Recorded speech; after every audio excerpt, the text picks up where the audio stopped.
আসসালামু আলাইকুম বন্ধুরা। আপনি কি ইমোর অ্যাড নিয়ে বিরক্ত?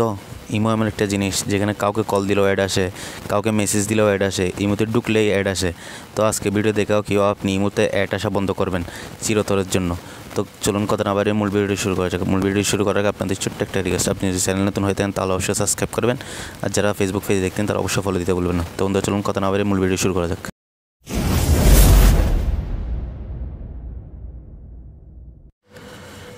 তো বন্ধুরা, আপনারা আপনাদের ইমোর বিরক্তিকর অ্যাড চিরতরে বন্ধ করার জন্য কী করতে হবে, আপনারা আপনাদের ইমোতের মূল অ্যাপ্লিকেশনে ক্লিক করবেন। ক্লিক করার পর এখানে যে প্রোফাইল আইকন দেখতে পাচ্ছেন, এই প্রোফাইল আইকনের উপর আপনারা ক্লিক করবেন। প্রোফাইল আইকনে ক্লিক করার পর প্রথমে আমাদের একটা সেটিংস অফ করতে হবে। তার জন্য এখানে সিকিউরিটি অ্যান্ড প্রাইভেসি দেখতে পাচ্ছেন, এটার উপর আপনারা ক্লিক করবেন। ক্লিক করার পর এদিকে স্ক্রল করে নিচে চলে আসবেন। নিচে আসার পর এখানে যে প্রোফাইল অ্যান্ড প্রাইভেসি দেখতে পাচ্ছেন, এটার উপর আপনারা ক্লিক করবেন। ক্লিক করার পর এখানে যে একটা অপশন আছে ভয়েস ক্লাব রুম, এটা যদি আপনাদের এরকম অন করা থাকে তাহলে এটা আপনারা অফ করে দিবেন।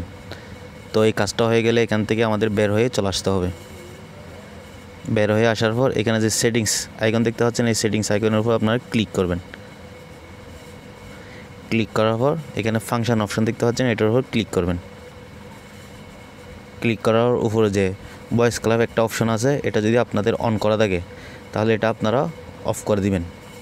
এই দুইটা সেটিংস যদি আপনারা অফ করে রাখেন তাহলে আপনাদের ইমোতে বিরক্তিকর অ্যাড আসা চিরতরের জন্য বন্ধ হয়ে যাবে। আশা করি ভিডিওটা বুঝতে পেরেছেন। ভিডিও ভালো লাগলে অবশ্যই লাইক করুন, শেয়ার করে পাশে থাকবেন এবং চ্যানেল নতুন হয়ে থাকলে অবশ্যই সাবস্ক্রাইব করবেন। ধন্যবাদ সবাইকে, আল্লাহ হাফেজ।